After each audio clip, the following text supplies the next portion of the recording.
السلام علیکم۔ شیر کی ایک دن کی زندگی گیدڑ کی 100 سالہ زندگی سے بہتر ہے، یہ معروف قول تھا شیر میسور ٹیپو سلطان شہید کا۔ ٹیپو سلطان ہندوستان میں انگریزوں کے خلاف جدوجہد کرنے والے آخری حکمران تھے۔ آپ کا پورا نام فتح علی ٹیپو تھا۔ آپ نے اور آپ کے والد سلطان حیدر علی نے جنوبی ہند میں 50 سال تک انگریزوں کو روکے رکھا اور کئی بار انگریز افواج کو شکست فاش دی۔ یوں تو شجاعت و بہادری کے کئی قصے ان سے منسوب ہیں۔ اگر ہم اپنے قارئین کے ذوق نظر ایک تحریر کر رہے ہیں، ڈوک آف ولنگٹن کی سپاہ ایک خون ریزہ معرکہ میں سرنگا پٹنم فتح کر چکی تھی، مگر ڈوک آف ولنگٹن کو ابھی تک اپنی فتح کا یقین نہیں آ رہا تھا۔ وہ عالمی تصور میں میسور کے شیر کو ایک خوفناک دھاڑ کے ساتھ اپنے اوپر حملہ آور ہوتا دیکھ کر چونک جاتا تھا۔ اس کی سپاہ سرنگا پٹنم کے میدان میں جمع ہونے والے محب وطن شہیدوں کی نعشوں میں میسور کے شیر کو تلاش کر رہے تھے۔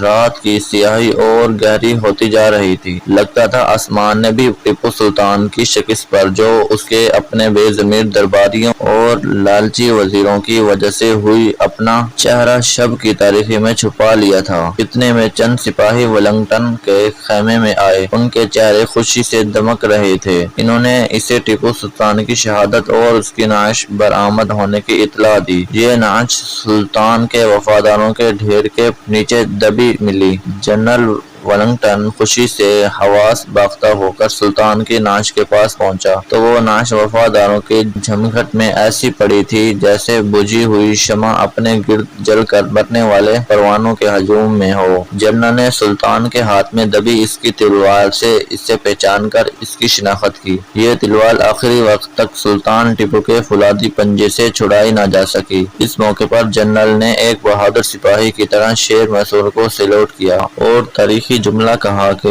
آج سے ہندوستان ہمارا ہے، اب کوئی طاقت ہماری راہ نہیں روک سکتی، اور اس کی نعش اندر محل کے زنان خانے میں بھجوائی تاکہ اہل خانہ اس کا آخری دیدار کریں۔ اس کے ساتھ ہی آسمان سیاہ بادلوں سے ڈھک گیا۔